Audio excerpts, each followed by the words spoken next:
feel them drumming in. Now I'm about to make them tuck their whole summer in.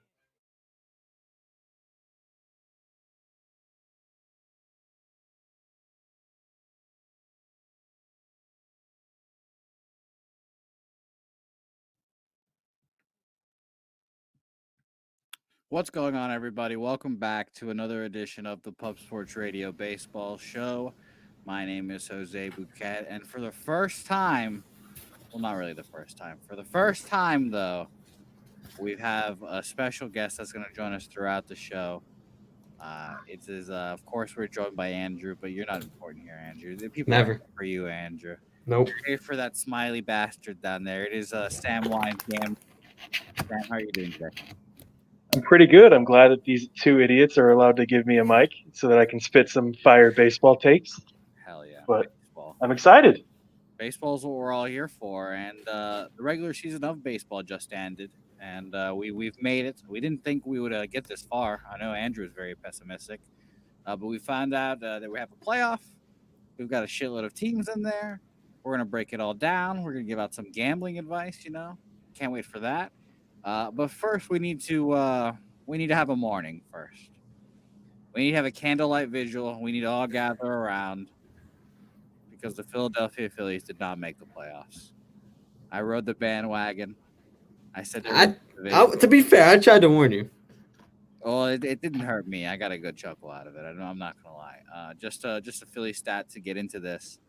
All they had to do was go 2-6 in their last 8 games, and they in fact went 1-7 and did not make the playoffs. This is same old story for you, Andrew, every year. Now I just want to give you the floor. I'll give you a minute and a half, Andrew. I'll give you a minute and a half. You can pop off real quick, and then we can move on about our days because the Phillies are done for. Yeah, I don't even know where to begin. First, like you mentioned, all you needed was 2 wins last week, and you had your 2 best pitchers. And don't get me wrong, I still like Aaron Nola and Zach Wheeler, but in their 2 biggest games of the season, they come out very small in both those games, especially yesterday. I mean, again, I hate to call them out, but in your biggest game of your career, you come out and you can't even last 4 innings. Like, that was very disappointing to see. He only goes 3 2/3. You get beat 5-0 on the final year. Where's the offense there?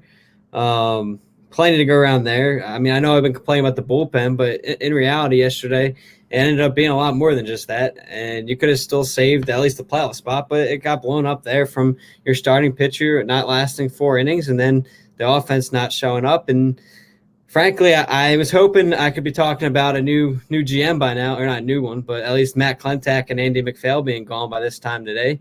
But for whatever reason, they're still sitting there in the office. So I'm still waiting for that moment to happen. We saw the Angels make their change already. So I'm waiting for that to happen. But no, it was very frustrating last week. 1-7, as you mentioned, to finish the year when all you needed was 1 extra win. You could go count back however many wins you have. Fun stat, I guess, for you guys would be the Phillies led in 49 of their 60 games this year, and they only have 28 wins to account for that. Just think about that. 49 games out of the 60, they held at least a lead once. And I think it was, I forget the exact number, but it was pretty significant where they had at least a 2-run lead and still blew it. So very frustrating all around. Your GM, again, makes no moves throughout the season, picks up garbage and Workman and Hembree. Phelps was good originally, but that couldn't get it done. Wow, what? You sent me the stat. He led the MLB in most hits given up by a reliever. So, I mean, there was nothing to trade for there. I don't know. It's very frustrating. And hopefully JT's back next year. We still don't know where he's going to go with that. Hopefully, I want Gregorius back next year as well. He took a chance. He played well. But, I mean, I could keep going on and on. But I was very disappointed in Aaron Nola. Two starts there in that week. You figure he could get at least 1. He had I think he entered the week with like a 2.38 ERA, and he closes the season with like a 3.07. So it just shows how bad of a week he had. Zach Wheeler didn't give up more than 3 runs in a start all year, and then on Saturday he gives up 4. So it was just a mess of a week. And hey, everyone thought it was Gabe Kapler's fault, and it would be different this year. But again, last 3 years of September, 8-19, 11-16, and then 12-17 this year. Ultimately, playoff spots going into September the last 3 years, and you walk away with nothing. And you let teams like the Marlins beat you in the season. So So I could keep going, but I'll stop there to save everybody. Okay, good. The Marlins. I'm glad that you brought them up, Andrew, because they did in fact make the playoffs. The Phillies did not. Again, the Phillies did not make the playoffs, and they have Bryce Harper on their team. So I just want to remind Hey, you. we got the help we needed yesterday too. That's what made it extra frustrating. Is you see the Giants lose and then the Brewers lose, and all you had to do was win, and you couldn't do it. The Giants did in fact lose there. Sam, do you have anything to say about the lifeless Phillies? Yeah, in Andrew's defense, you brought up the fact that they still have Bryce Harper on the team, and I just want to point out how many years in a row now have we gone where the Angels have Mike Trout on their team and they've missed the playoffs? Mm-hmm. 6. Here we go. Shout out to them. Shout out to them though for finally making the GM switch. We'll see if the Phillies do it. We gave Clentac an extension 2 years ago. I think their issue is not the GM. I think it's their owner, Art. I think he has the purse strings and he's opened them up, but he just really doesn't know how to hire a GM. Absolutely not. It's funny every time too. I hope they do get it turned around. There, they have a lot of fun faces there. I will say it's kind of sad that not one of our 3 teams made it. So we got a non-biased playoff preview coming up. How about that? Yeah, well, fuck Sam's team forever because they lost as many games as they had to get the number 2 pick or whatever they have now. Hey, we ended the season in the best way possible going into this last week. Not only did we secure the number 2 spot in the draft, which number 1 was a long shot, so I was hoping for number 2. Not only did we do that, we ended the year taking 3 out of 4 from the Houston Astros. And nothing brings a tear and a smile to my face more than winning a series against the Astros. Yeah, it is fuck Houston forever now, but I'm glad that we can talk about them because we will definitely be talking about them and their first round matchup. Little preview there for our bets later. But we have our 16 playoff teams. We've got the Rays at number 1 in the AL, the A's, Twins, Indians, Yankees, Astros, White Sox fall all the way down to 7, which is crazy to think about where they were number 1 like last week. And then the Buffalo Blue Jays slide in there at 8. Thankfully, shout out to them. I'm happy they made it. In the NL, we've got the Dodgers, of course, the number 1 seed. The Braves somehow get the 2 seed, even though they don't have any pitching. The Cubs secure the 3 seed. The Marcell Ozuna. Marcell Ozuna, the Triple Crown winner. The Padres are at number 4. The Cardinals at 5. The Miami Marlins, who we all are surprised by making this playoff appearance, are at number 6. The Reds finally get on track. They help Andrew out. They get in the 7th seed. And the Brewers back their ass up into that 8th seed. Here's a fun fact for you guys, by the way. The Houston Astros and the Brewers are the first under 500 teams to ever make the playoffs. So shout out to them. It's not true. The 1981 Royals did. Oh, well, there you go, Sam. Thanks for blowing up my spot. I looked up, and they said 80 and 82 or something like that was the worst one. 82 and 80. So well, it was that weird strike year where like they technically won the first half of the season, but like overall they finished like 50 and 53. Sam, who cares about strike seasons, dude? Well, this is a short season too, so Yeah, this is relevant. out. The world took on a strike. The world was like, you know what? We're done. We're not doing this. Let's get into the playoff preview, guys, because this is what the people are here for.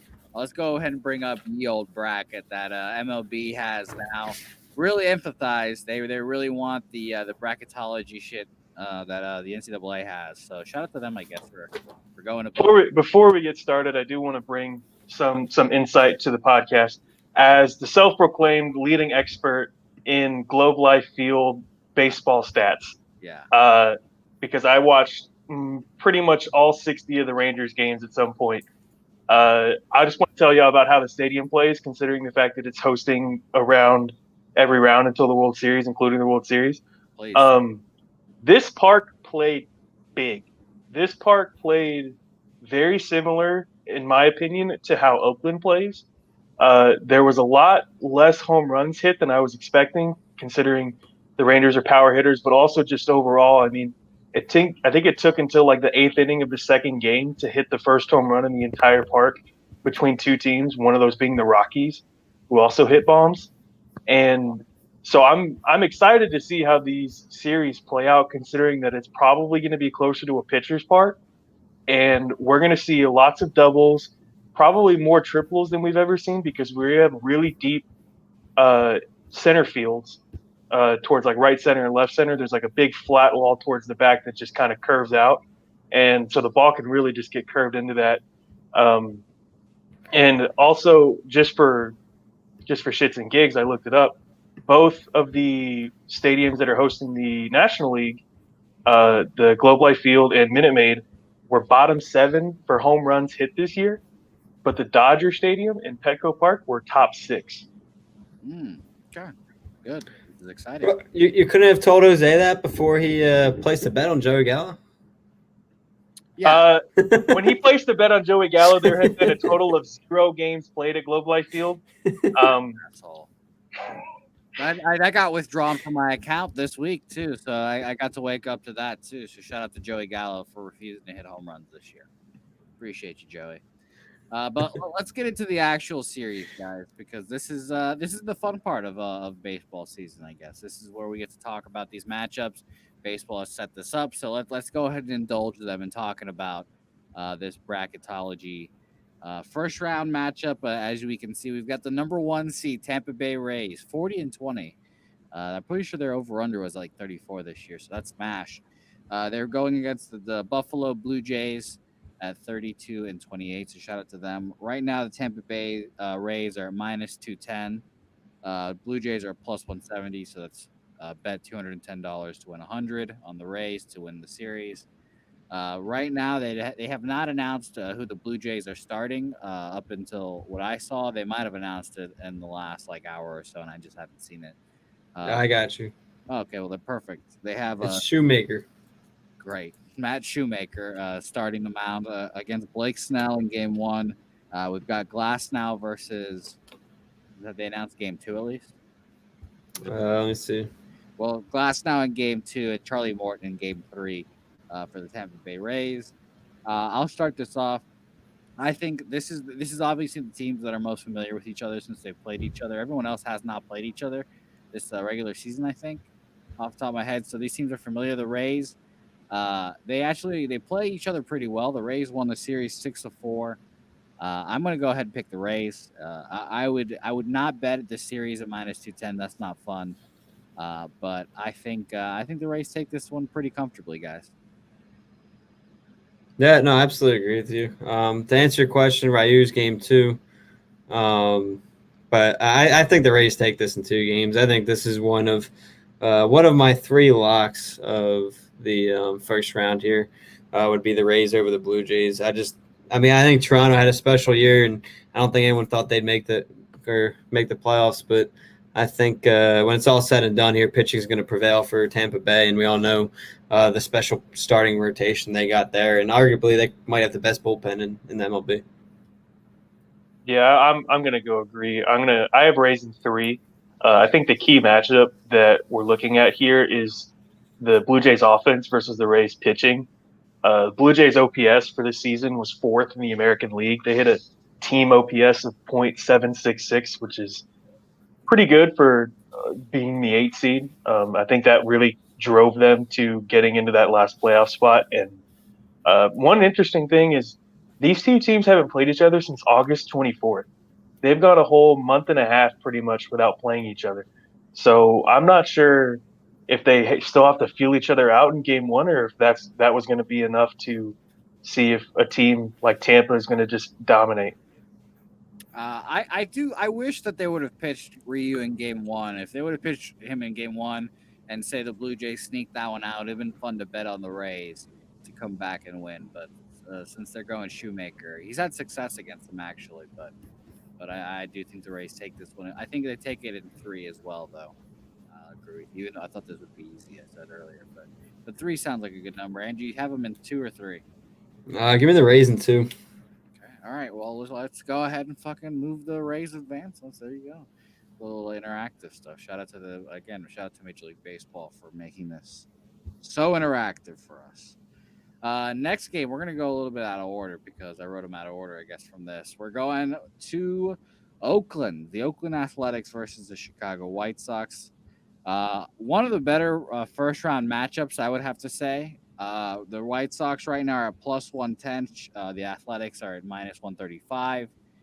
Sam, I'll let you start this one off. What are your thoughts on this series? This one probably would have had my absolute attention about a month ago. But with Chapman getting hurt and Chicago going 2-8 in their last 10 and absolutely just shitting the bed in their last 10 games, just really deters me from this. Um, I thought it would have been a really great pitching matchup, but I think that the way that the White Sox played towards the end really just is kind of demoralizing for them. And I think that their inexperience in the playoffs, because I mean they're overachieving this year, is really going to show at this point. I mean Oakland, yeah, they made the wild card and they made it, I think, past the wild card last year, but they've got some older guys on the team that know how to win, and so ultimately I have Oakland in three. Uh, this series could either end every game 1-0 or it could be 10-9.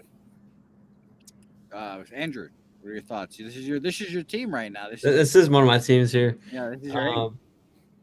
I gotta go A's here. I think first off, I forget who it was, you, Jose, or Sam, that sent that message of Tim Anderson's quote.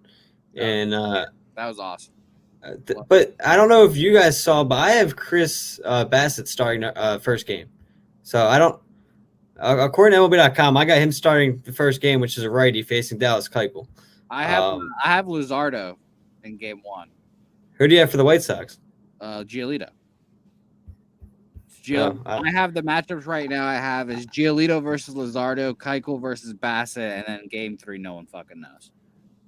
I got a game 1 preview up right now. It says Keuchel versus. I think I'm game 2, but it says game 1 here. This is the problem with these the things. Everything's so fluid. No one knows anything. There's at least 2 matchups that don't have any pitchers announced, and we'll get to them later. But I definitely do not like this whole shenanigans. But whatever. This is what we're doing now. Mental mind game, right? But anyway, I'll take the A's in 3. I think top to bottom, their starting pitching is probably a little better, if not a wash with the White Sox. I like the A's bullpen here a little better than the White Sox as well. So if it does turn into a higher scoring game, as Sam mentioned, it could be 1-0, it could be 10-9. If it does get a higher scoring, I trust Oakland's bullpen overall to finish and close out a game before the White Sox. I think it's been one of the better bullpens, just like the Rays here to this season.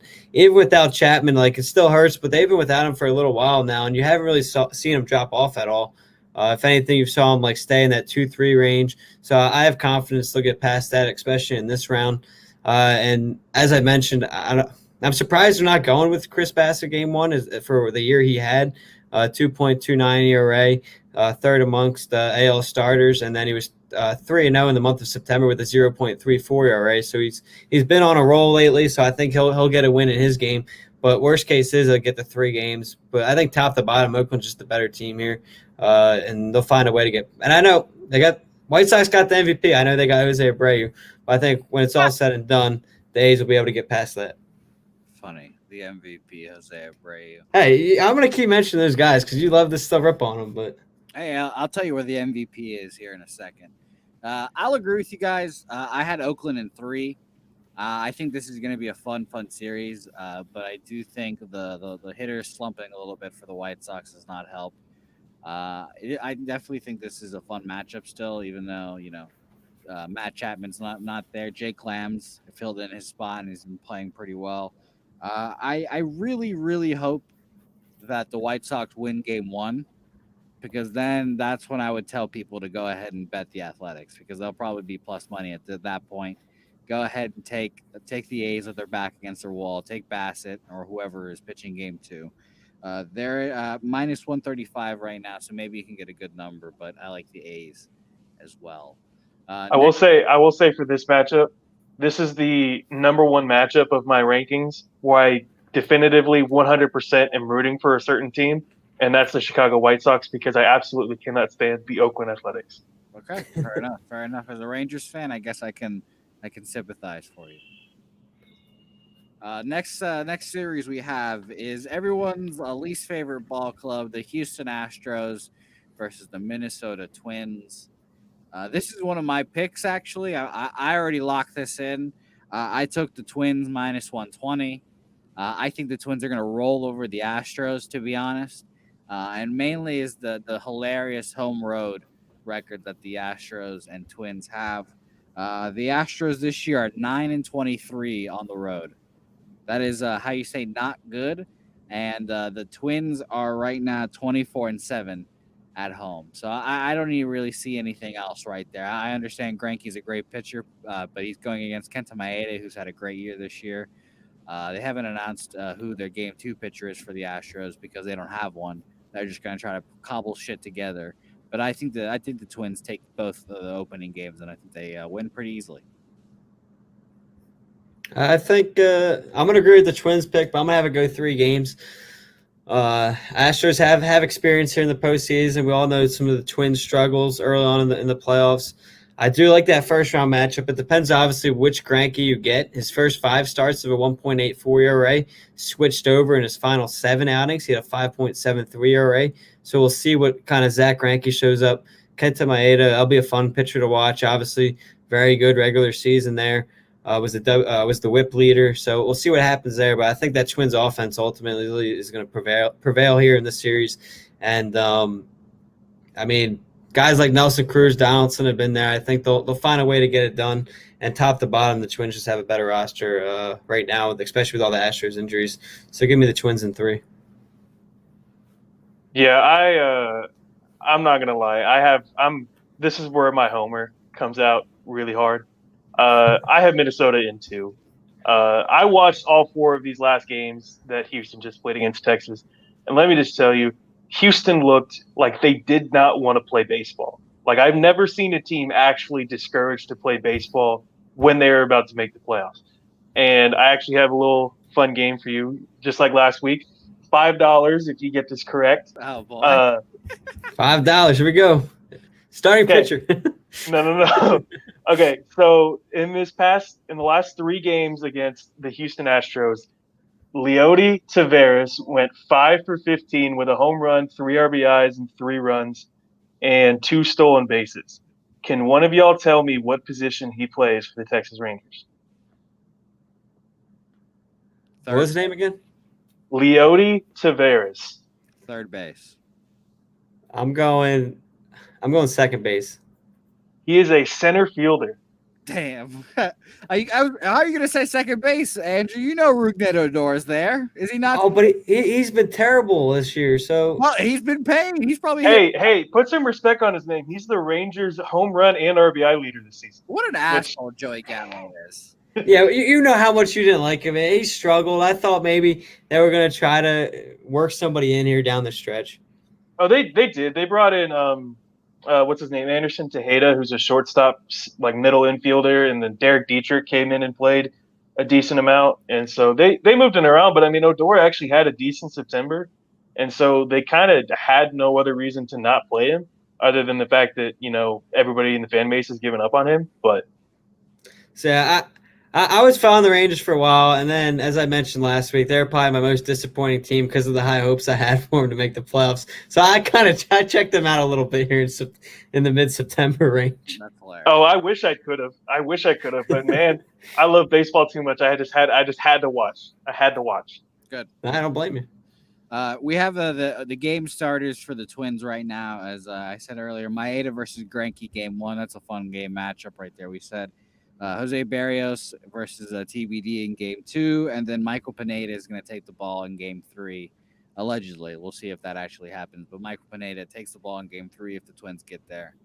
Like we all said, this is one of my picks. I really like this pick. I like the Twins to really beat the Astros here. Like I said, I bet it. I hope you guys do. And someone in the comments, I think that's Viral Videos, loves the Twins as well, and he's going to smash it as well. So Twins, you have to win for the sake of Pub Torch Radio. Last AL series, the Cleveland Indians versus the Bronx Bombers, the New York Yankees.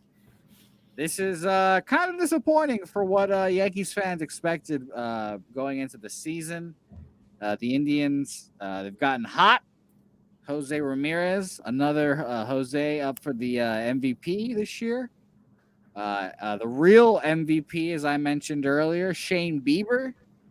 leading the Yankees against Garrett Cole in game one. That is going to be the game of the week, probably, I would say. Game of the first round. And then we've got Cookie Carrasco versus Tanaka in game two.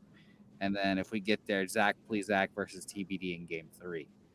I'm going to kick it to Andrew. I'll start with you, Andrew. I know you felt a certain way about the Yankees this whole year, and you like the Indians. Yeah, give me the Indians in this series. I think their pitching's too much for the Yankees to match. And then, I know a lot of the Yankees guys have started to come back from injuries, but I think they're just coming back, not fully 100% yet. So, either way, if you're facing some of those guys, especially Shane Bieber, you're already at a disadvantage. So now, if you're not 100%, it's only going to make it that much harder. We all know. Especially with the pitching staff we've seen from the Yankees lately, at some point they always seem to fall. This year, it's going to come here in the first round. I think top to bottom, the Indians' offense isn't bad either, and the Indians are playing some pretty good baseball right now. And we saw what they did down the stretch there, sweeping the White Sox, and they took care of business until the final game when they could have won the division. They ended up losing, but overall, I like the way the Indians are playing for the most part. Arguably, maybe the best starting rotation in baseball, if not in the playoffs. I'm gonna go with Indians because again, the pitching rotation and top to bottom, I like the Indians roster overall, especially back end of that bullpen as well. Sam? Yeah, I'm going to agree with him. We're going to see some great baseball, just considering the fact that the Indians have the top ERA, staff ERA in the American League, while the Yankees are first in OPS. It's really going to come down to that. Cleveland is probably the hottest team in baseball right now. And as someone that has been the victim of a hot team going into October, the hot hand wins. The hot hand always wins, no matter who it is. And so I have Indians in two. I don't think the Yankees are up for it. I think they just get outlasted. I think both of these games end up going to extras too. And I think that the Indians bullpen just outlasts the Yankees. And offense is going to be good enough for one run in the 10th or the 11th. I was just say I like the 2 pick there. I'm gonna agree with that as well. And I think either it's a weird series because I think whichever team wins, it's gonna be in 2. Because I think if the Indians kind of shut that Yankees offense down, it'll carry over to game 2. But if for whatever reason the Yankees find a way to hit the ball in game 1, that will carry over to game 2, and you'll see a Yankees 2-game win just because of the offense. So I think you can spin it whichever way, but I like the Indians in 2 either way as well. Wow, that's shocking to hear both of you. Would it shock you guys to hear that the Yankees are the favorites in this series at minus 135? Absolutely not. There's an East Coast bias, but Indians are plus. They're both East Coast. More East Coast, Andrew. Come on. Well, I'm saying like Cleveland's still East. Like it's still. Yeah, but they play in the Central. They don't play in the big bad city of New York. True. I've already locked in my Indians bet. This was my favorite bet of the first round, right there along with the Twins. I've already locked in my Indians first round. I believe I got it at 105, but I have it again here at 110. So I locked that in. I think whoever wins game 2, let's say the Yankees outlast the Indians, I really don't think the Indians will be that concerned because Tanaka's been a good postseason pitcher according to Yankees fans, but Cookie Carrasco has been awesome, and the Indians bullpen's been great. If Cookie only goes five innings, for example, they still have like a Tristan McKenzie who can come in, pitch them the rest of the game, no sweat, no problem. And don't worry about Brad Hand either. He's been the best pitcher, the best closer in baseball this year, to be honest. So I'm surprised that you guys have them rolling that like that 2-0. I kind of expected 3. I think it's going to be Indians in 3. I wouldn't be surprised if, say, it's like a 1-0 Yankees win and then the Indians take the next 2. So I'm excited. We are very chalky right now, guys. If you haven't been able to notice right now, they've taken all the higher seeds, and we've all agreed on all of them so far.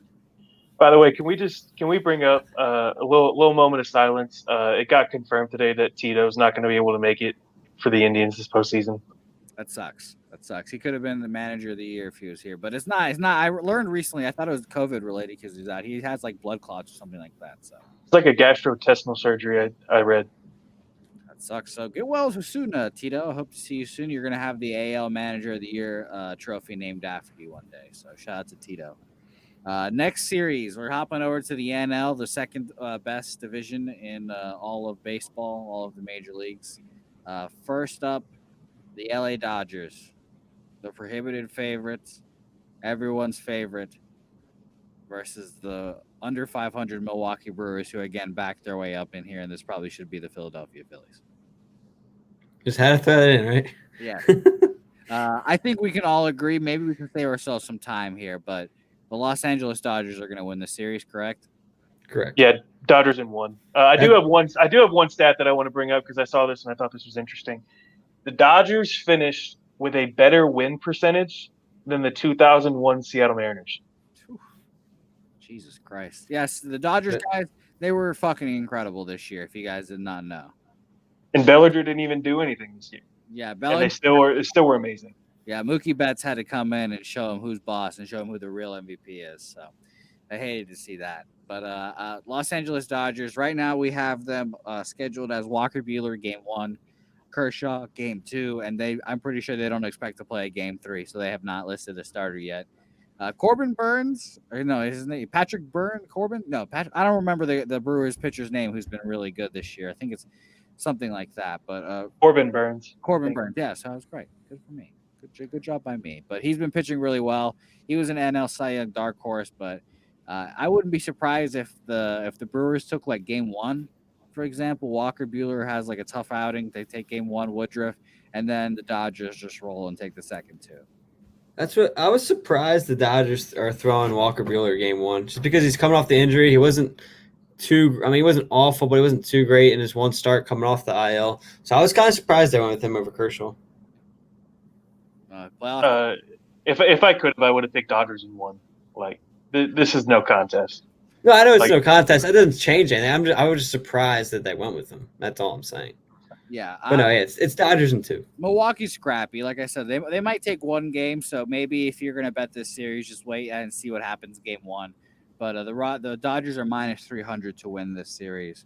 I don't have the sweep odds in front of me, but maybe you should, if you're fancying the Dodgers, you want to bet pre-series, you should bet Dodgers sweep. Maybe you can get better odds there. So next matchup here, one of the most popular upset picks, I would say all around, it is the Atlanta Braves versus the Cincinnati Reds. Sam, start us off here. I have a feeling that this is our first upset of the day.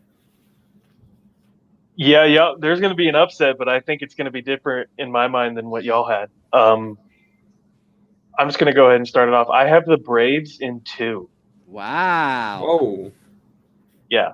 I know that Cincy's scorching hot. I mean, they won 11 of their last 14 to move into the postseason, but I really think that the Braves are just built for this.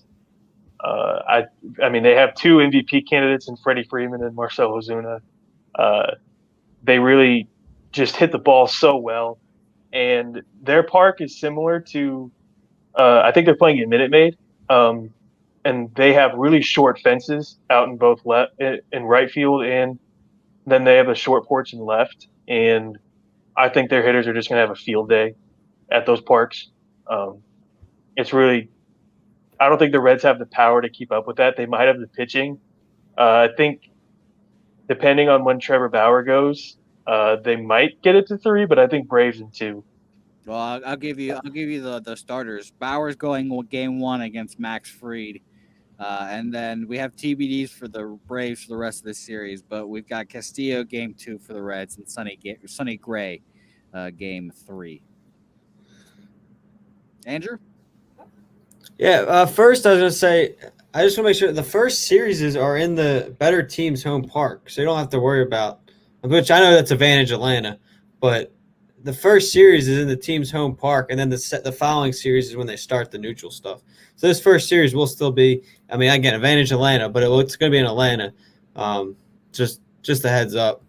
But I'm going to go Cincinnati here. Trevor Bauer is going to win the Cy Young. We talked, Jose and I agreed on that last week. I don't know if you agree with that, Sam. I don't know who your NL Cy Young would be, but I think Trevor Bauer's got it. He's the best pitcher in this series. Braves are beat up on the pitching wise, and I don't get me wrong. You know how much I've been calling out Azuna for MVP, and then Freeman's obviously an MVP candidate, like you said.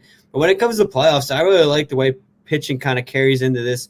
And with the Braves, I mean, outside of Max Fried, you don't know which direction they go because again, they got a lot of injured guys, including Max Fried's recently come off the IL. So who knows how well he's going to be.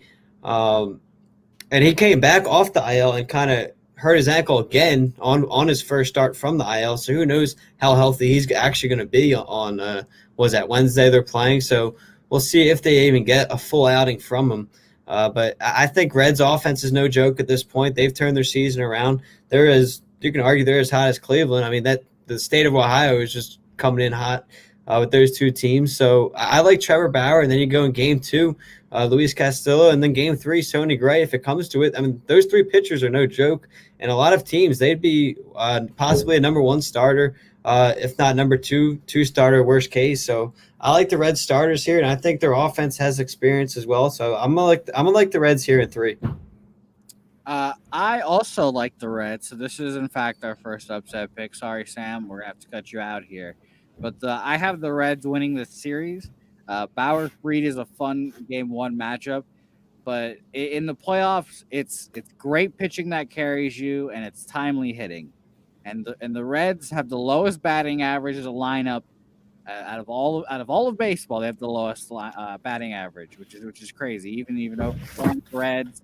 And I think the Yankees or someone was fourth. So another playoff team was fourth. No, it was the Cubs. It was the Cubs that was fourth worst. But they just need some timely hitting. Moose has been there. He's clutch. I think they can get some timely home runs, beat the Braves. Even if they do get the game 1 victory, the Braves do, then I still think that Luis Castillo back against the wall can get the game 2 win. And then game 3, I think the Braves pitching will just not be there. Right now, the Braves are at minus 125, and the Reds are right above even at plus 105. I locked that in as well. I had the Reds. They're my third pick, to be honest. So I have the Reds beating the Braves in that series. But in that Atlanta offense, man, it's scary. It's a scary thing that Marcell Ozuna was apparently like a home run and some hits away from the Triple Crown, and Freddie Freeman is basically Barry Bonds when there's runners in scoring positions. So we'll see what happens. It'll be fun. Shout out to Boston Nick, by the way, for watching. What up, Nick? But let's get into the next series, guys. Are you guys ready for another popular upset pick? Yeah, always down for some upsets. The Chicago Cubs versus the Miami Marlins. I've seen this. I've been seeing this a lot now. Everyone's kind of down on the Cubs. I think it's kind of just a fatigue of the names. Everyone's tired of Anthony Rizzo and John Lester. Yu Darvish has had a great year, but no one really cares because he kind of tailed off. And David Cody Ross is their manager. Like we said, we kind of get fatigued. And now we have this Miami Marlins team who we all did not expect to be here. Six Toes Sanchez is going to start game 1, which is super exciting. Who knows what they're actually going to do because neither one of these teams have released their rotations. But I'm going to go ahead and guess Six Toes goes against Yu Darvish in game 1. Like I said, the Marlins are a popular upset pick. Sam, what are your thoughts on this to start off? When I first sat down and was starting on my notes for all these playoff matchups, just based off of principle, I had to go in and write Miami Marlins winning the World Series. Yes. Just based off of the fact that they have yet to ever lose a playoff series.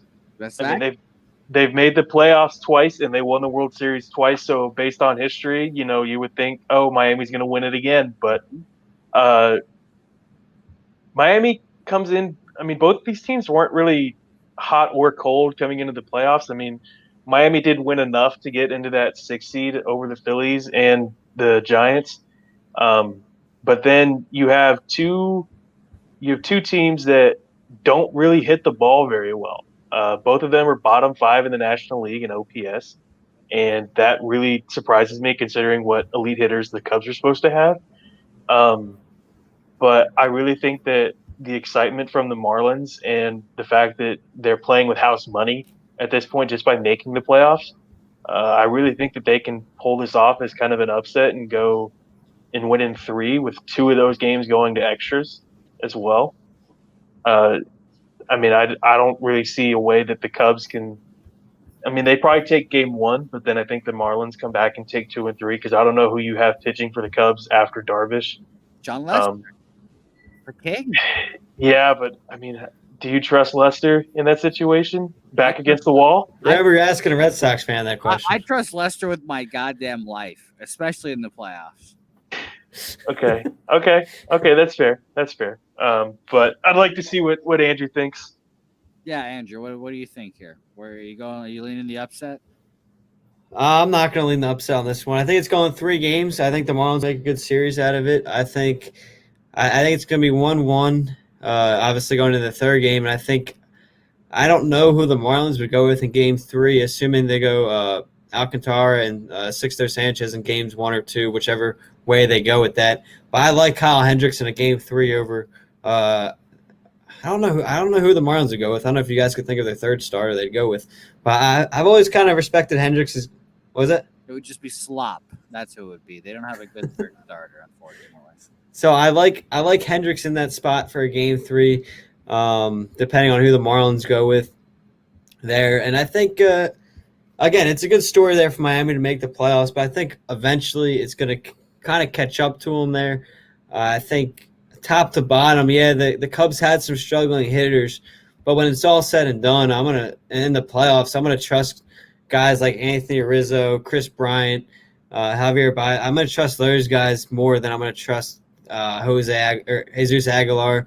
Who is it? Brett Anderson, I think, or not Brett Anderson. Or the leading home run here for the Marlins, something Anderson.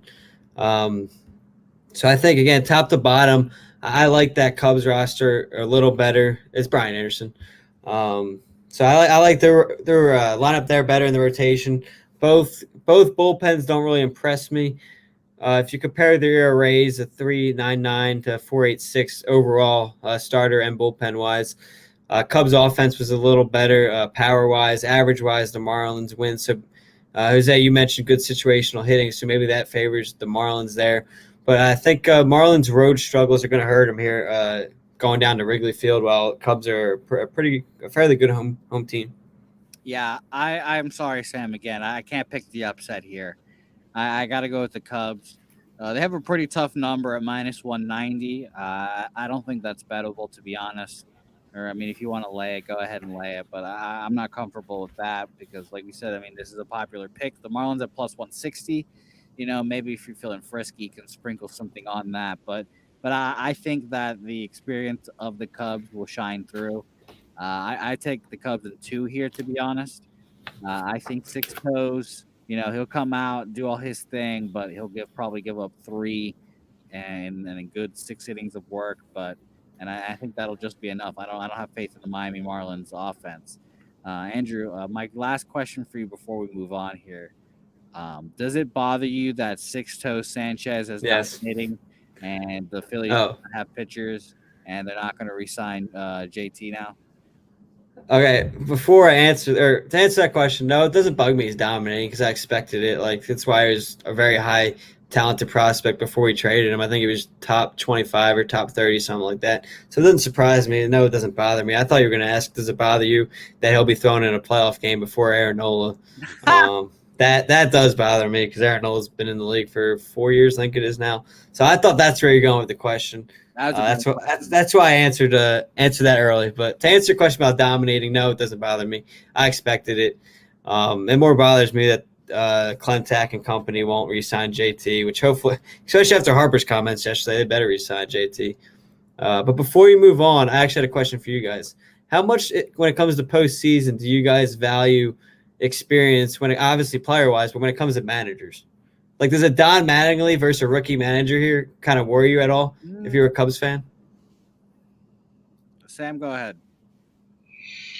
I think it definitely could play into it, especially somebody with the experience as Mattingly.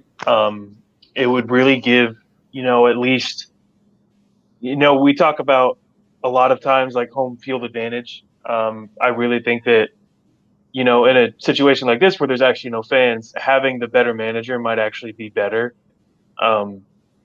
I know that Mattingly hasn't been doing as well recently in Miami, but he also hasn't had anything to work with.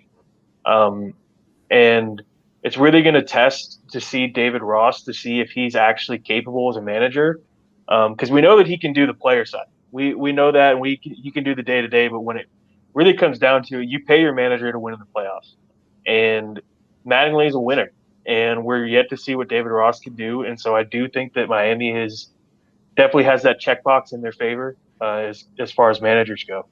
Yeah, I agree with you. They definitely do have a better manager. I love Cody David Ross. He's a great guy, but I do think they can. I think their players, that leadership, it matters. It matters in the postseason. If they get wobbled by a first game loss, I don't feel like they'll just roll over like Clippers style. But like with the Marlins, if the Marlins lose game one with six toes out there, maybe they're like, well, we were just happy to be here, whatever. I mean, the Marlins also had some resiliency. I mean, they canceled how many games? Like 9, I think, that they had to make up at some point. And so, I mean, they really could have derailed their season from the jump. And lo and behold, they persevered to make it into the playoffs. Yeah, right. You're right about that, Sam. Speaking of persevering, the biggest miracle of 2020 was getting the St. Louis Cardinals to 58 games played. And here they are, 58 games played, and they get the San Diego Padres in round one, the most exciting team in baseball. They've got potential NL MVPs, Fernando Tatis Jr. They've got another potential MVP in Manny Machado. They've got great pitching. No one's announced starting matchups yet, of course, but I still like the Padres here. They're right now at minus 175. St. Louis is at plus 145. I like the Padres. I hope that their youth does not backfire here, but they've got veterans on that club. They've got Hosmer, I believe. I always get Hosmer and Moustakas mixed up, by the way. I just want to let that be known. But they've got Hosmer. They've got Machado, who, I mean, I don't think he's played a big game in his fucking life, but, he's made it to the playoffs with the Orioles once or twice. And I like the Padres here. I hope Dinelson Lamet starts game one, and maybe we can see Clevenger against the Dodgers in the second round. The way it would come out right now, I think Lamet would play game 2. He just pitched on Saturday. And so I don't think you throw him on short rest for game 1 if you have Sam, somebody. What? who's going? Who are we going with? Chris Paddock? I don't know. I don't remember. I did not see who these Padres pitched recently. I mean, is Clevenger officially out for game 1? I don't think he is pitching game one. I think his elbow thing is bothering him. Well, I'll give you this: both pitchers might not even pitch in this series, which would be a huge curveball to this series. That's why this series is kind of tough to pick, depending on what happens with them. They're both dealing with the same exact injury after his start on Saturday. They're both questionable, so you might see Chris Paddock start game 1 here due to both those guys not being able to start. And the Cardinals will, ideally start Jack Flaherty. I'm not sure how. Again, sorry, I did not watch much Cardinals baseball. He pitched Saturday. So who knows? Maybe Wainwright game 1. We'll see that. And then Jack Flaherty game 2. But I think this will be a fun series. The Padres are always fun to watch. They've got Tatis. They've got the whole thing. Cardinals are a good scrappy club. They were not a great hitting team this year, but they've got great defense. I mean, they've got the stars. Goldschmidt's Andrews' guy. Paul DeJong is great. I think the Padres win, but I think it'll be 3, and I think it'll be a good sweat. Yeah, I'll take the Padres as well. Again, it's going to be interesting what the Padres do depending on what their pitching does. But even if, say, those guys can't go, I mean, Zach Davis is no joke. He'll come in, and he's not a bad pitcher. He had a very good year at 2.73 ERA. So even if even if one of them can't go, you can still throw Davis in there, and we'll see what he can do. But I like their chances there as well. Like you said, Cardinals didn't have the best year hitting-wise. You compare some of their stats. Team ERA is 386, 390 favor of Cardinals. 95 to 51 home runs in favor of the Padres. And a 257 to 234 batting average. So I like the Padres here as well, just because of their depth there. I think they'll be able to survive that round 1 without the pitching. And then depending on that pitching, we'll get into round 2. I'm legally obligated to pick the Padres in this series. they completely hosed the Texas Rangers, my beloved Texas Rangers. And when you have 4 grand slams in 4 straight games against one team, the team that gave those up just absolutely has to be on that bandwagon for the rest of the year. It doesn't matter what happens, you pick that team. It helps because before that even happened, I was already a Padres fan. I think Tatis is probably my favorite non-Texas Ranger in the entire league, and so I'm excited for this series because I'm excited to see Padres baseball. Best uniforms in baseball. This is probably the best uniform matchup going Okay. on. You have the classic Cardinals versus this kind of new school brown and gold with the Padres, with kind of a throwback but also redone. Um, so I think it's going to be beautiful. It's going to be a lot of hits, and this is probably like the must watch series in the first round for me. Okay. Wow. You going 2 or 3 games? Padres in three. I think with Lamette and Clevenger both dealing with some injuries, and just the fact that the Padres have yet to play in the playoffs since like what 2008, I think it was. Uh, Something like there, that. I mean, there's really nobody on that team that has more than a round of playoff experience. I mean, and so I think game one is really just we're excited to be here, and then game two is when they finally crack down and say, "Hey, we need to go win this." Okay. Good. I'm glad that we're all on the same page. The Padres, fun team to watch. Fun team to watch in this playoff. Guys, we did the whole first round. We've completed the first round. Let's talk about round two real quick. We're not going to give a full deep dive preview because who the fuck knows if these picks will be correct. Once these round two matchups are officially locked up, maybe we'll have Sam back on and we'll do this again. Maybe who knows? But let's go through this quickly. A great series if it happens. 7 games. Is this 7 games now? Is the DS going to be 7 games or what are we doing? 5. It's 5. Okay, so we're doing 3, 5, 7. Okay, all right, 3-5-7-7.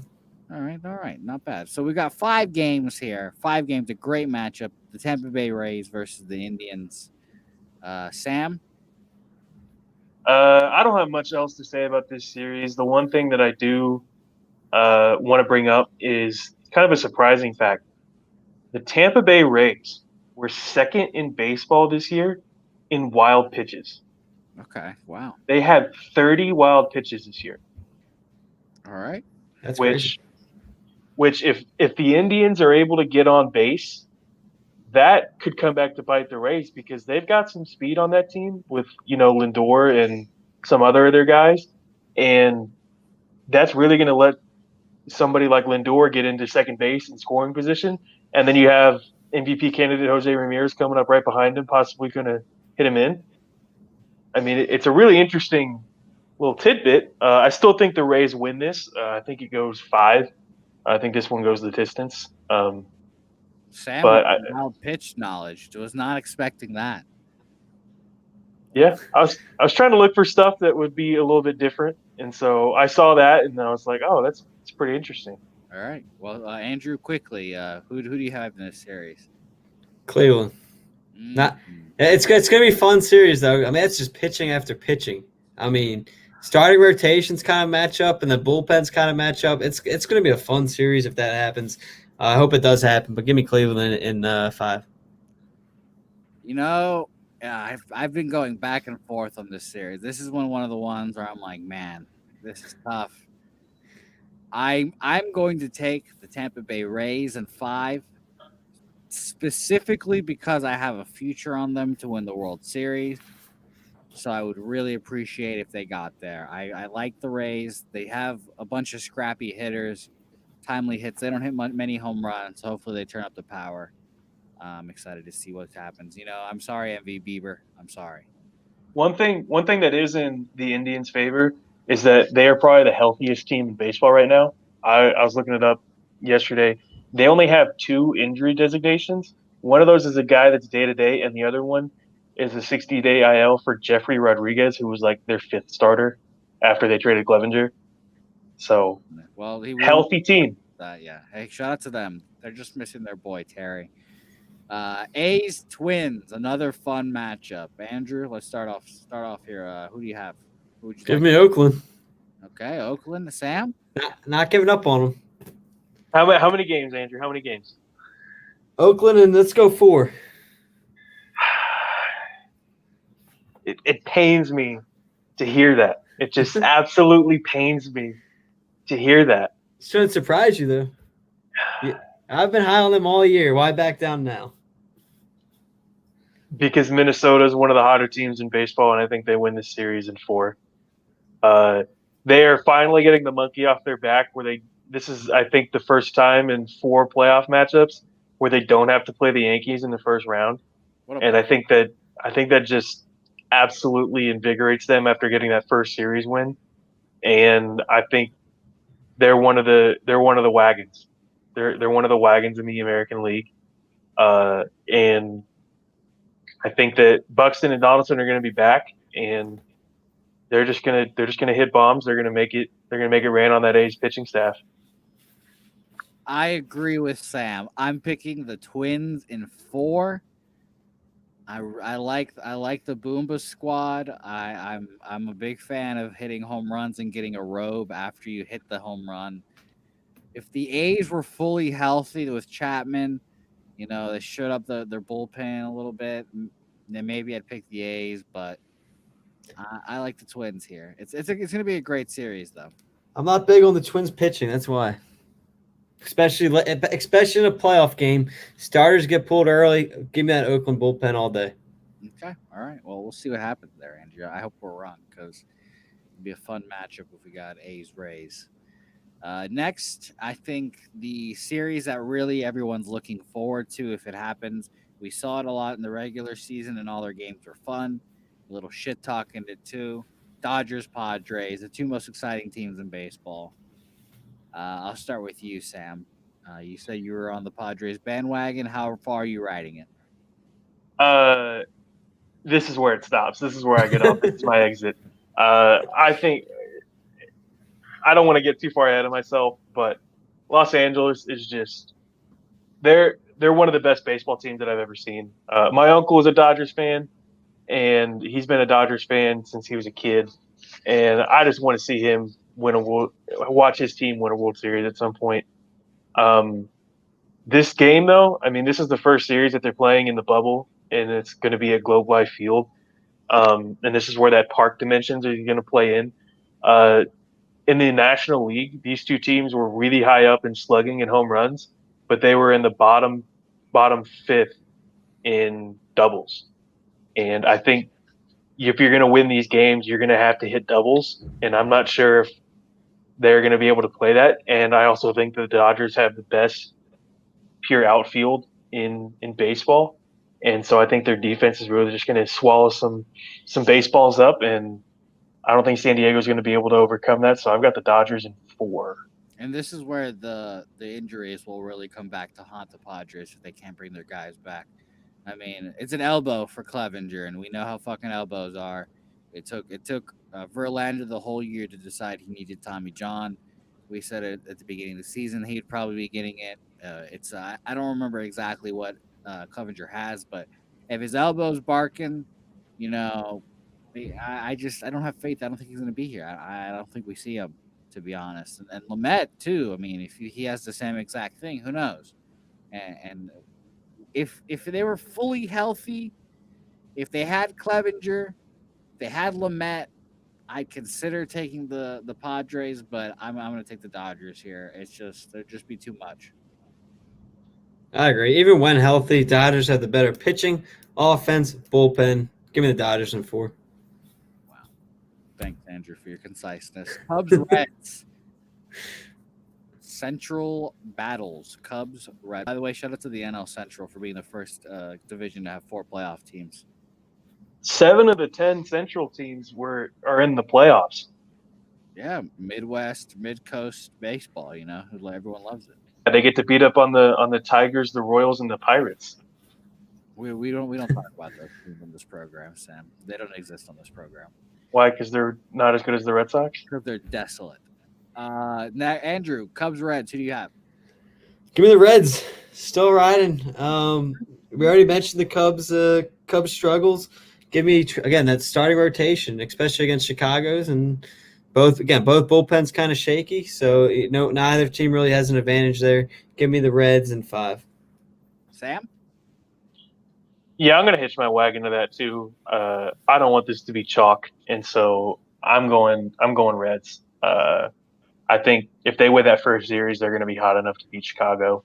And like Andrew said, their pitching is just top tier, and it's going to stop whatever Cubs offense is going to come at them. And so I think the Reds win it in 5 as well. Of the second round, or I mean, that would probably be one of the better series if the fact that the Dodgers and the Padres weren't playing on the other side of the bracket. Yeah, I like we're all on the Reds, which is already just bad news. But I like the Reds too. I think the Cubs, this is kind of the Cubs zone now. They always find a way. They win the first round. Sometimes they lose. If they get to the second round, they lose. Yeah, what a manager matchup that'd be. David Bell versus David Ross. Two young guys, former players. That'd be funny. Yeah, Real quick. the Go pitching will ahead. be too much. The pitching will just be too much, and I agree. Go ahead, Andrew. I want to hear in Sam's bracket. Who would you have, Miami or Atlanta? I have Atlanta. All right. I think that they're like that series would just lead it into Atlanta just out hitting Miami. Like you remember last year when the Cardinals scored like 10 runs on the Braves in the first inning. Yeah. I think that's the entire series between the Braves and the Marlins. I still think it goes 5, just because I love chaos, but Atlanta wins that series, no doubt. Okay, Atlanta Braves. Samwise Gamgee hooking onto the Atlanta Braves. We've reached the championship series for our brackets here. We've got the number 1 overall seed Tampa Bay Rays versus the Boomba Squad Minnesota Twins. I'll start this off. I said earlier I had a future on the Rays. I've been high on the Rays all year. I said they were going to win the AL East. I don't know if I actually said that, but they said they were going to win the World Series or at least get there. I think this is where the Twins pitching runs out. Kenta Maeda is not Madison Bumgarner. He's not going to pitch well forever. Give me the Rays. Andrew? I agree. If this was the series, I'd go Rays as well. Starting pitching trio at the top, again, one of the better bullpens. I think again when it comes down into the playoffs, pitching turns into a little more important than offense, and Twins pitching just definitely isn't strong enough, especially in the back end of that bullpen. If it does turn into a bullpen, when Sergio Romo's your closer going to the playoffs, that just scares me in a championship series like that. Sam? I've got Minnesota. I've got Minnesota in 7. Wow. Yeah, I think this series could be an all-timer. It's really going to come down to which teams perform. I mean, I know that's cliche, but like if the Twins pitching holds up, I mean they could possibly win this in 5 or 6.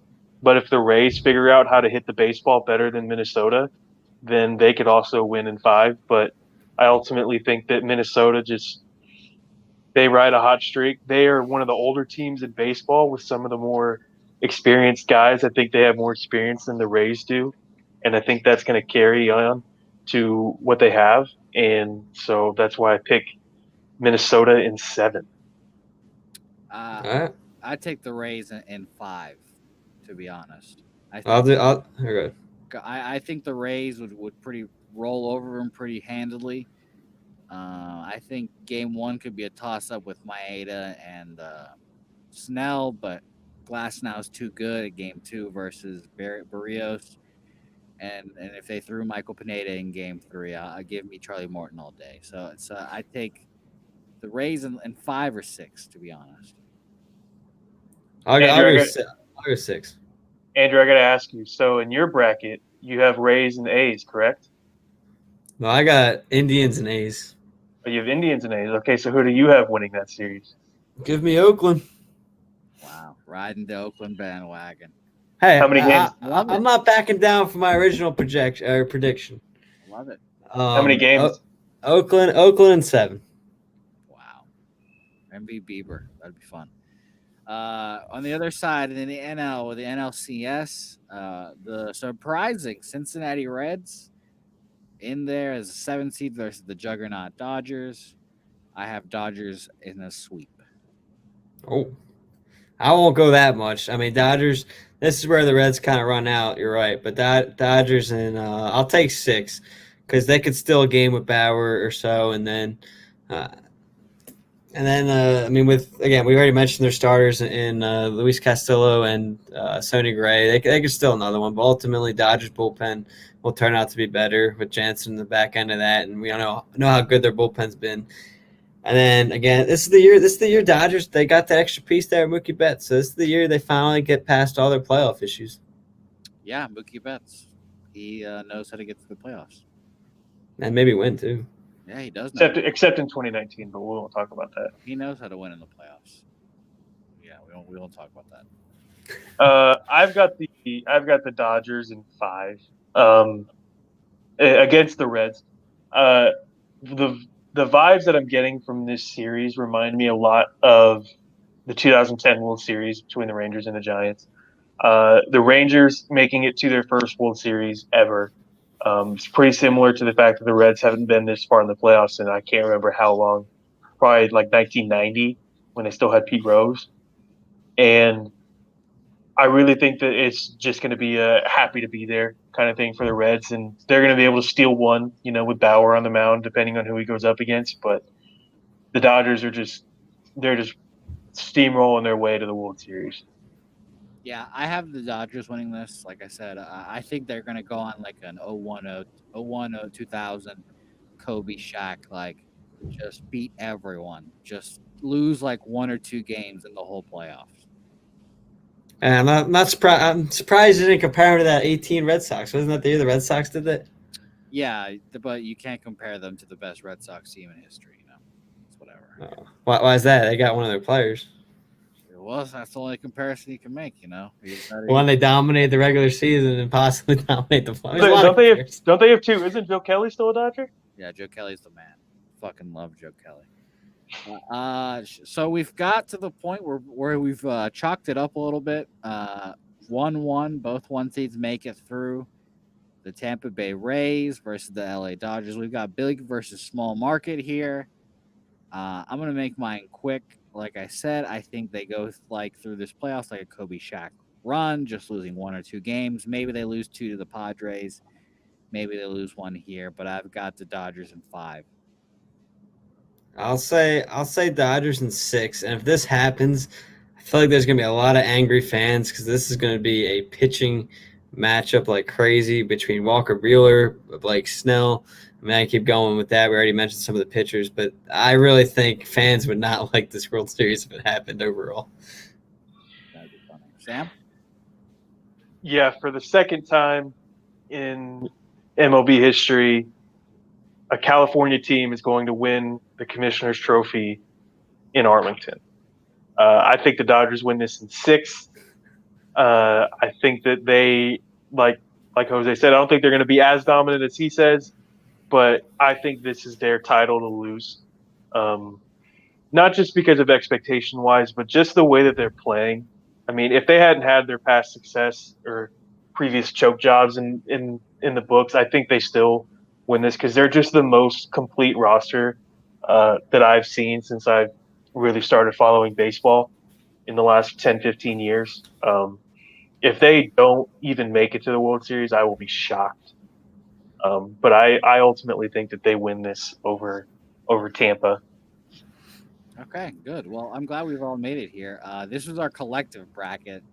What would you guys have in your individual brackets as your World Series and winners? I got personally Dodgers over the A's. Okay, Sam? I have Dodgers over Twins. Okay, all right. So real quick, how did we get all your picks there in the bracket? Like, how did you manage that one? That's what I want to know. I have the best picks. I got the best picks. That's not my fault. Well, I'm glad that we've gotten all this done. Let's go ahead and remove this to see our pretty faces. To end the show, I want to talk about World Series odds real fast. Give people some futures maybe to bet on. Right now, the favorite, of course, is the Los Angeles Dodgers at plus 350. I have them at plus 250, which is really annoying, but But plus 350 for the Dodgers. Next is the Tampa Bay Rays at plus 700. Next is the New York Yankees at plus 750. That is a joke. Then we've got the Minnesota Twins plus 1,000, the A's plus 1,000, the Padres plus 1,000, Braves plus 1,200, White Sox 15, Cubs 16, Indians 16, and our Reds at plus 2,400 as well. I'm not going to read all of them because those other teams we know are not going to make the World Series. But do you guys have any favorites there? I mean, Andrew, I guess you like the A's plus 1,000 right there. Yeah, I mean, I obviously gave it to the Dodgers to win, but I think the A's are still a really good team. Don't get me wrong. Obviously, with Chapman is a huge loss, but you find ways to get past that. I think their pitching's still strong enough. I already mentioned Chris Bassett with a great year, and then I think again they have one of the best bullpens in the league. Which in a lot of times playoff games you see early exit some starters, and you rely on some of that bullpen. So I think that can really help get it done. I don't think that's a bad bet at all. All right, Sam. The one that really surprised me there was the Braves at plus 1,200 to have worse odds than Oakland, Minnesota, and the Padres. That really surprised me there. So if I were a betting man, I probably would put some money on that. Just because the Braves could go far. I mean, they do have a good team. They're the 2 seed. They're playing pretty decently going into the end of the year, and so um, I still think the Dodgers win the World Series, and you'd be dumb to not put at least $10 on that. But I think the Braves having those odds is pretty good. Even as a Phillies fan, I like that pick though. If they find a way to kind of get their pitching on a roll, I could see them doing what you just said. It all comes down to that pitching. So I like that pick. That's a solid pull. Yeah, Ian Anderson has been great this year. Their top prospects came in, did the job. We'll see if you can do it in the postseason. Guys, we've done it. We've previewed the first round of the baseball playoffs. How is everyone feeling so far? I'm feeling pretty good. I'm ready. It's going to be exciting. I think there's a lot of good matchups in the first round and potential second round and future matchups. So I'm ready for it. Okay, Sam, how are you feeling about the first round? I'm excited. I probably won't be able to. I'll probably be watching at work. Games start tomorrow at like 11, 12 in the afternoon. Oh yeah. So let me run through the schedule real quick because Wednesday is the best. Oh sure, no, it's actually Tuesday because it's the AL, Andrew. But Wednesday's got both from 12 from noon to midnight. You can't beat that. We've got our March Madness version of baseball. We've got games all day Tuesday, all day Wednesday. It's great. This is my favorite time of the year now. I enjoy all these back-to-back games. We start the first game of the postseason is Astros Twins. It is at 1 p.m., 2 p.m. It depends where you live. 1 or 2. 1 Central, 2 Eastern. So there you go. Then White Sox A's, Blue Jays Rays, Yankees Indians to round off Tuesday. And then Wednesday. The Wednesday is the fat one that Andrew loves. We've got Reds Braves. As we said, that could be an upset right there. Then we got Astros Twins game 2, Marlins Cubs, White Sox A's, Blue Jays Rays again, Cardinals Padres, Yankees Indians. It is going to be a fun little week of baseball. And finally, I took them long enough, but I feel like every year the MLB puts a series on MLB Network in the first round. No. Finally, we don't have to worry about that. Good. They finally did a good job, and I don't know what took so long, but they're not making it on just a channel you have to pay for. So finally, they got it right. Good. Well, this was fun, guys. This was very fun, Sam. Perhaps we will do this again after the first round. We'll get it done. To wrap up the show, I just want to. We talked about it pre-show, but I just want to remind everyone who the fantasy baseball champion is around here. I am the fantasy baseball king, and I am the fantasy football king, and I just wanted to just show you guys my belt again, and I want you to bask in its glory. Yeah, well, again, that just depends on the league. Don't let them fool you. Mm-hmm. The same football league Sam won last year with Jose, and another league I was in with Jose, I won a football league too. So don't let him fool you. This is great right here. I'm not letting you get away with that. This is the championship right here. Monday Night Football tonight as well. We've got the Chiefs Ravens. That's going to be a fun watch. I hope you guys watch that. I am not going to be watching that. Oh, Just just as a heads up, I'm going to be watching Game 6 of the Dallas Stars and the Tampa Bay Lightning. oh yeah. Dallas Stars make it towards Game 7. They What are time- going to win tonight. They start at 7, but puck drop's probably going to be like 7:20. So you've got about 30 minutes here, Sam. Give me your emotions real quick before we head out of here. I'm actually pretty calm right now. This was a pretty good distraction for me. All day at work, I was just completely nervous, and I was ready to cry at times because I'm just like I have no idea what's going to happen tonight. The one positive is that Stamkos has been ruled out for the rest of the series. Um, dude showed up, played 2.5 minutes, scored a goal, and then just bounced. Which I can't even be mad at. That's just awesome. But I think he was just such a huge piece for them, and to have him go down again. Um, I mean, they made it this far without him, but I really think that mentally does something to them, whether or not they want to admit it. Um, but that's not what I want to leave you on. I want to leave you guys on. This is the official campaign starter for the Rangers winning 2 Gold Gloves this year. Okay, Okay. All right. and let me tell you why. Sure. So defensive runs saved. Their total numbers just came out late last night, early this morning, or something like that. To lead the league. No surprise here. Nolan Arenado, 15 defensive runs saved. Absolutely crazy. Yeah. In second place with 13, we have right fielder Joey Gallo. Oh my God, Joey Gallo playing defense. Okay. Switching his offensive and defensive numbers. How about that? Sure. And in third place, a name that you guys are going to hear very soon as a contender for best defensive third baseman in baseball. No, brother. Adrian Beltre? No. Oh, my heart. No, with 11 defensive runs saved in third place in the entire league, Isaiah Kiner Falefa, my little Hawaiian boy, is one of the best defensive third basemen that I've ever seen. He's just as good as Beltre. 11 defensive runs saved in 60 games is absurd, especially considering the fact that the Rangers are terrible. Absolutely terrible. I'm not going to say he's not good, but a little early for the Beltre comparison. I'm sorry. I'm not gonna say he's gonna win the Gold Glove But- because Matt Chapman's just gonna absorb all of them. Quick Matt question. Chapman Did isn't going to be up for it this year. Because he did not qualify. Is that He what- was out like in the middle of August. yeah, he might not qualify. Well, Um, I don't even know what the plate appearance is for qualification anymore. question though, real quick for the Ranger fan. He started out before he switched to third. Wasn't he like a catcher or something like that? Did he not start Yeah. at third? He's a true like infielder. Like he's a utility guy, and they wanted to have him up because he had a pretty decent bat in AAA, and we were having some issues at catcher with some injuries, and so they brought him up to see if he could try it, and he was okay, but I mean Beltre retired, and we don't have Asdrubal Cabrera anymore, and so that's who was playing third base for us last year, and so he basically kind of took that over as the starting third baseman, and he's been playing great. He's one of the better hitters on the team. I think he's hitting like 275. And so if he can keep that up and he can keep up his defense, he's going to have a spot in our starting lineup for years. So, All right, good. Well, I'm glad. Thank you. That is, I feel full. My tummy is full now that I know about these Rangers studs. I can't wait. So end the show here. We've got some comments real quick.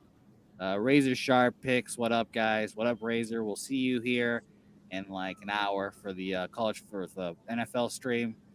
Chiefs Ravens. Go watch that here in an hour. And then we've got Will Wowee, who has honestly one of my favorite names. His comment is so long it covers Sam's face. Thank you for the compliments. Dope setup. Sam, he's right there with you. He hopes the stars shine. Is that a real thing that you guys say? Shine, stars, shine? Okay. no, absolutely not. We either just chant our goal song or we go. No, the typical one is the Stars at Night. The classic song. Yeah. Okay. So shine, stars, shine. And then Andrew, he complimented your fan, which is number one amongst fans on this podcast.